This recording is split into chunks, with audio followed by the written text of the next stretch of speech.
हूँ अपनी प्यारी प्यारी बहनों के लिए बहुत ही मज़ेदार सा बीफ स्टू। और ये बहुत ही मज़ेदार बना है, बहुत ही टेंडर हो चुका है गोश्त। देखें किस तरह से, अभी बहुत गर्म है इसलिए मैं तोड़ नहीं पा रही हूँ, लेकिन बहुत ही मज़े का बना है। चलें चलते हैं इसकी रेसिपी की तरफ और देखते हैं हमने किस तरह बनाया। बिस्मिल्लाहिर्रहमानिर्रहीम, वेलकम हो गया आपका मेरे किचन में। आज मैं अपने किचन में बनाने लाई हूँ बहुत ही मज़ेदार सा बीफ स्टू। बिल्कुल ऑथेंटिक बीफ स्टू की रेसिपी बताऊंगी आपको, जिसके लिए मैंने लिया है बीफ 1.5 किलो। और इसकी मैंने इस तरह करके, बीफ तो अभी हर घर में मौजूद होगा ही, तो मैंने इस तरह करके इसकी छोटी छोटी बोटियां कर ली हैं और इसको बहुत अच्छा सा धो के वॉश करके और ये मैंने चढ़ा दिया है। अब इसके अंदर हम ऐड करेंगे, ये साबुत मिर्चें हैं।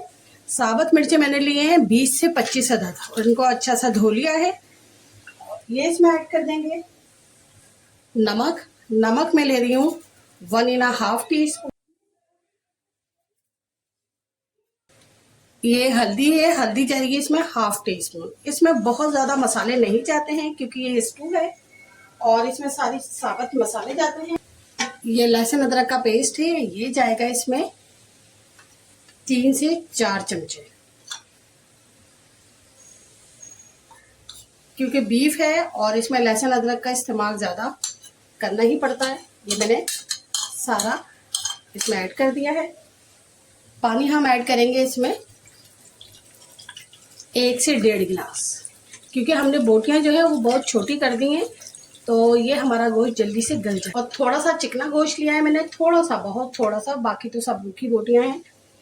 वो इसलिए कि थोड़ा सा जब इसकी चिकनी बोटियां लेंगे तो स्टू में बहुत अच्छा सा अरोमा बनता है और जो गली हुई बोटियां होती है बहुत ही मज़ा देती हैं। ऑयल मैंने लिया है 1, जो खाना बनाने वाला चमचा होता है वो।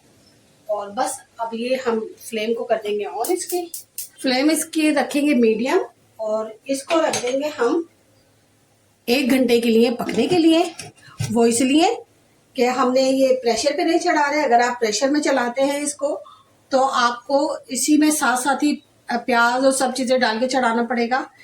और मैं जो हूँ आपको रेसिपी बता रही हूँ, तो इस वजह से मैंने ये प्रेशर में नहीं चढ़ाया।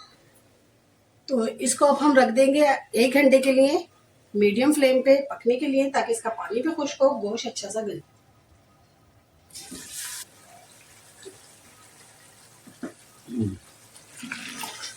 ये देखें गोश्त बहुत अच्छा सा गल गया। कलर देखिए कितना अच्छा हो गया, क्योंकि हमने हल्दी डाल के इसको बॉईल किया था और नमक डाल के बॉईल किया था, इसलिए कि इसमें ताकि जूसी बना दे। तो ये हो गया है हमारा, ऑयल भी हमारा ऊपर आ गया है। अब हम इसमें ऐड कर देंगे ये प्याज। और प्याज मैंने इस तरह स्लाइस में मोटी बारीक ऐसे करके कट की है, तो ये सारी प्याज इसमें ऐड हो जाएगी। प्याज मैंने लिया 1/2 केजी। 1.5 किलो गोश्त में 1/2 केजी प्याज बिल्कुल बहुत सही मेजरमेंट है ये।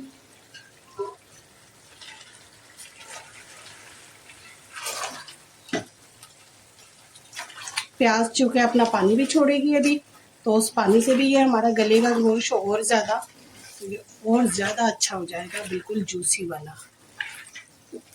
प्याज डाल के इसको 10 मिनट के लिए हम वापस रख देंगे। पानी वगैरह कोई ऐड नहीं करना है इसमें।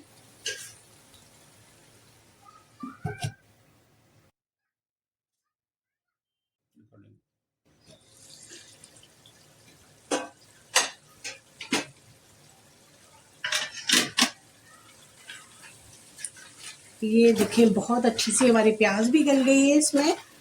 और अभी ये भूनने के साथ साथ थोड़ी थोड़ी, चूँकि स्टू है तो इसमें खड़ी खड़ी प्याज थोड़ी रहती है। ये मत कहिएगा कि जी प्याज खड़ी हुई है, प्याज नहीं घुली। तो स्टू के अंदर हमेशा प्याज जो होती है वो खड़ी खड़ी होती है, इसमें टमाटर डलते नहीं हैं। और खड़ी प्याज का थोड़ा थोड़ा खट्टा खट्टा मीठा मीठा सा इसका टेस्ट आता है। खाया तो आप लोगों ने पहले भी होगा स्टू। दही मैं डाल रही हूँ 300 ग्राम, ये दही है और मैंने इसे अच्छा सा फेंट लिया है और ये सारी दही इसमें चली जाएगी। बस अब दही डाल के हम इसे अच्छा सा भून लेंगे तेज़ आंच पे, और इसके साथ भी हमारी प्याज बहुत अच्छी सी गल जाएगी। चाहे तो 5 मिनट के लिए चूल्हे इसको ढक के ढक दीजिए ताकि दही अपना पानी छोड़ दे। इसे 5 मिनट के लिए दोबारा ढक देते हैं।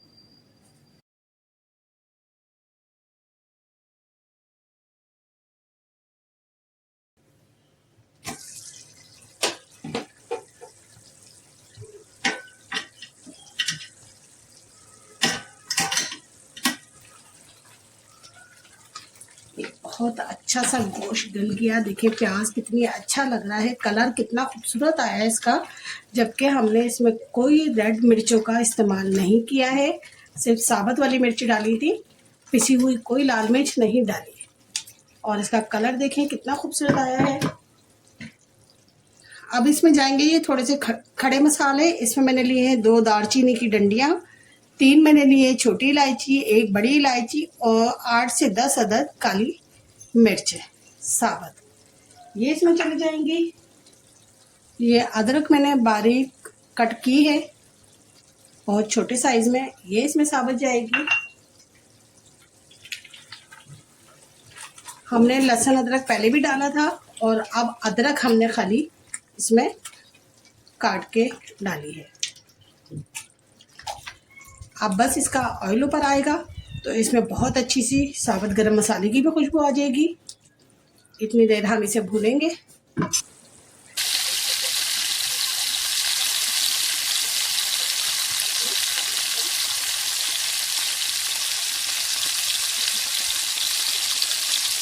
ये हरी मिर्चें हैं, मैंने इसको बीच में से 2 कर दिया है और ये इसमें मैं ऐड कर दूँगी। 6 से 8 अदद मैंने मिर्चें ली हैं।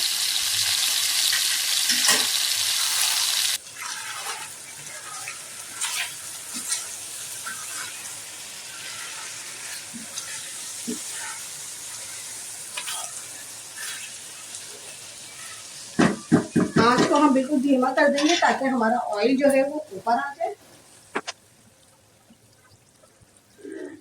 अब ऐड कर देंगे इसमें हरा धनिया, साथ साथ ही हरा धनिया आपकी मर्जी है, ज़्यादा खाते तो ज़्यादा ऐड कीजिए, कम खाते हैं तो कम ऐड कीजिए, मगर हरे धनिया से बहुत अच्छा सा टेस्ट आता है।